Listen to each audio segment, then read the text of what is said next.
En la clase anterior creamos esta clase, valga la redundancia, la cual nos permite crear instancias de persona. Nada sorprendente, que espero que no sea nuevo para ninguno de ustedes. Pero bueno, así se crea una clase en TypeScript. También se crea muy parecido así en JavaScript propiamente, pero estamos en TypeScript.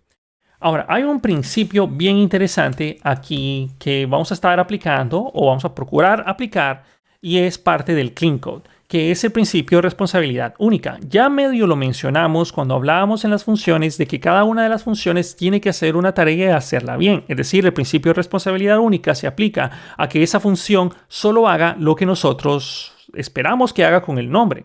Lo mismo es con la clase.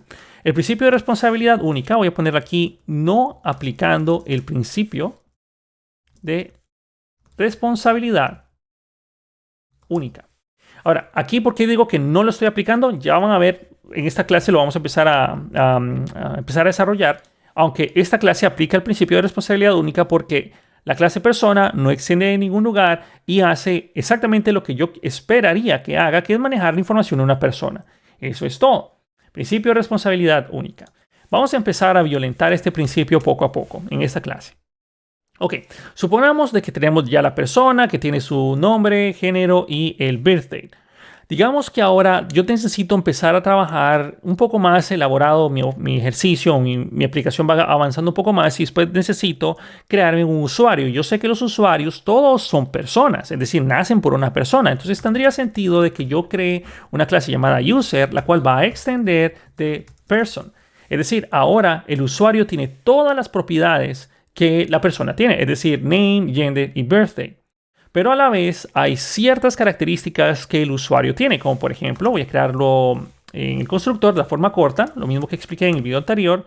Voy a tener el public email, que va a ser de tipo string, y luego tendríamos también el public role, que va a ser de tipo string, y private last access, la última vez que ingresó, que va a ser de tipo date.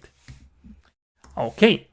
Pero aquí ya, a pesar de que esto sería todo lo que yo realmente necesito, se está quejando porque si quiero crear una instancia de mi clase user, de alguna manera tengo que inicializar las propiedades o mandar a llamar el constructor del padre. Entonces, para hacer esto, de alguna manera, y aquí no es punto y coma, es una coma, y de alguna manera yo tengo que llamar a este constructor. Ok, para hacer eso, sabemos que existe el super. El super me permite a mí mandar a llamar el constructor del padre. En este caso, está esperando name, gender y el birthday. Ok. Pero esa información, ¿de dónde la obtengo? No la tengo todavía. La tengo que recibir a la hora de crear la instancia en el constructor, por ejemplo. O como ustedes quieran mentalizarse que su clase va a funcionar. Pero entonces necesito el name, que va a ser de tipo string. Y aquí terminan con coma, no con punto y coma. Necesitaría el gender, que sería de tipo gender también. Que recuerden, el gender es el que queda arriba. Y luego tendríamos el birthday, que sería de tipo date. Ahora, en el super voy a mandar el name, el gender y el birthday. Ok, ya tenemos nuestra clase user y perfectamente yo la puedo utilizar. Por ejemplo, constante new user va a ser igual a un new user. Paréntesis, y ahora me pide el email, role, last access, date, el gender y Dios santo. Aquí ya se está empezando a poner un poco fea la cosa, ¿no?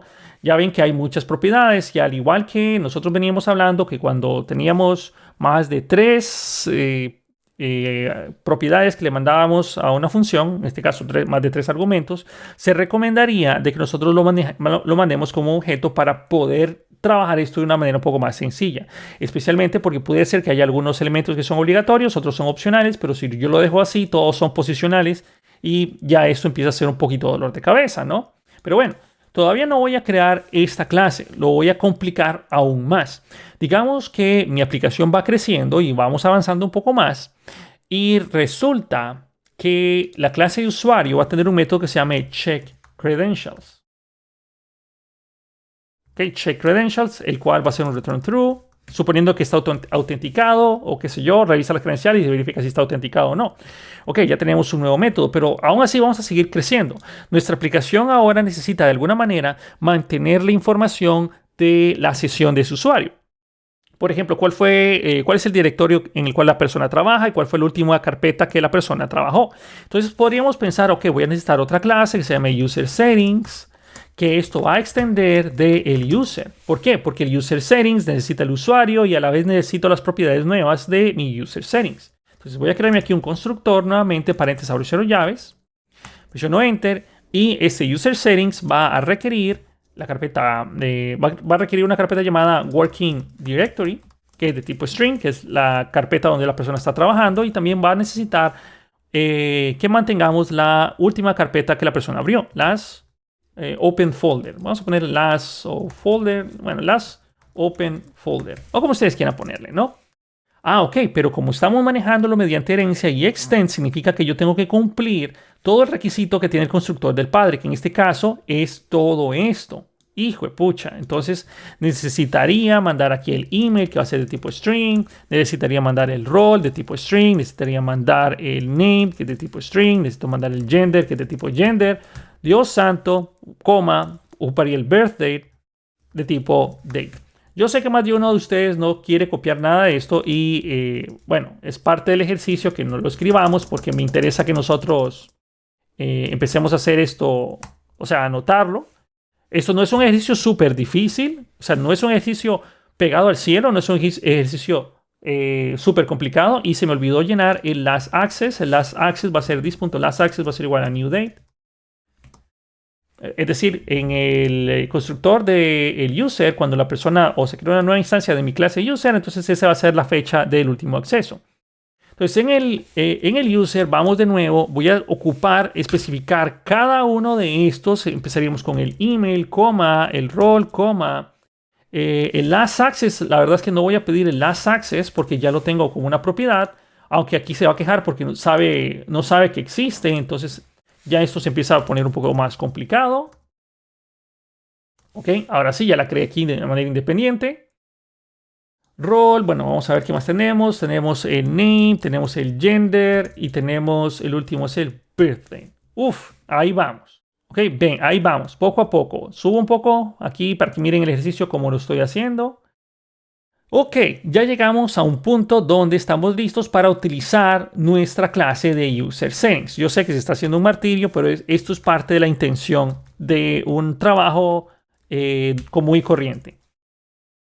Y esto va a ser igual a un new User Settings, paréntesis, y ahora me pide el Working Directory y todo, ese montón de cosas. Entonces, empezaríamos con el Working Directory, eso va a ser en User, Home, coma, Enter, viene las Open Folder, que fue /home, por ejemplo, coma, viene el email, fernando@google.com, coma, luego viene el role, va a ser admin, coma, luego viene el name, que va a ser Fernando, coma, viene el gender, que va a ser masculino, viene el birthday, birthday, Dios mío. Ah, bueno, aquí es new date, paréntesis, 1985, 10/21. Punto y coma, y ahora hagamos un console log de el user settings. Wow, grabo los cambios, regreso al navegador web, voy a recargarlo y aquí tengo mi user settings, que es mi objeto instanciado con cada una de sus propiedades. Es más, también si yo quisiera saber is valid, is o are credentials valid, eso sería igual a user settings, y como esta clase extiende de usuario, aquí tengo el check credentials. Entonces puedo grabar los cambios. Voy a regresar al navegador web, recargo y aquí tengo Are Credentials Valid and True. Es decir, si tenemos ese acceso. Solo que déjenme quitarlo porque me hace mucho ruido para lo que quiero exponer. Pero aquí ya lo tenemos. ¿Ven? ¿Ven qué interesante? Esta clase está violentando el principio de responsabilidad única. ¿Por qué? Porque hace muchas cosas. User Settings se encarga de manejar el directorio, el último directorio, bueno, el directorio del usuario, el último directorio abierto, información del usuario, la información de la persona, y hace muchas cosas. Es muy difícil mantener esta clase, es muy difícil saber cómo funciona. Si alguien viene a leer mi código y dice, ok, está bien, persona, bueno, empecemos desde lo más probable que empiece a ver la clase cuando se está utilizando. Bueno, simplemente crea una nueva instancia de User Settings. Si yo presiono Control o Command clic, voy a navegar al User Settings y dice, ok, esto está extendiendo de un usuario. Ok, está extendiendo de un usuario, aquí está llamando al constructor del super. Voy a irme al usuario y el usuario extiende de persona. Dios santo, van a decir más de uno. Eso ya es complicado.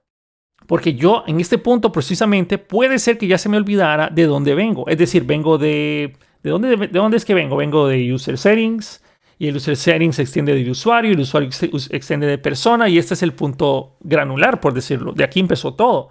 pero es muy difícil mantener este concepto en memoria de la herencia. Sí, es muy fácil saber de que mi papá, mi abuelo y mi bisabuelo, pero eso es en conceptos que hemos venido hablando desde toda nuestra vida. Pero manejarlo de manera abstracta con herencias es algo que se procura evitar. Aplicar el principio de responsabilidad única en herencia es casi imposible de hacer porque cada una de las clases debería de realizar una tarea de manera independiente, es decir, tener una única responsabilidad. Y aparte, miren qué complicado es mandar a llamar cada uno de estos supers. Ahora, en la próxima clase vamos a cambiar un poco la forma como llamamos el super y mandarlo con argumentos con nombre, es decir, que nosotros podamos mandar un objeto en el cual podemos especificar si algo es opcional, si algo es obligatorio, etc. Pero eso en el próximo video. Por ahora, lo único que quería hacer era que ustedes tomaran todo este ejercicio y se ensuciaran las manos y crearan esto conmigo. Si ustedes no quieren hacer o transcribir esto, les voy a dar el código, así como lo tengo yo, en el próximo video para que no lo escriban, pero la verdad es que mi objetivo era que ustedes lo escribieran, para que ustedes también les duelan la cabeza de pensar en este ejercicio, así como a mí. Los veo en el siguiente video.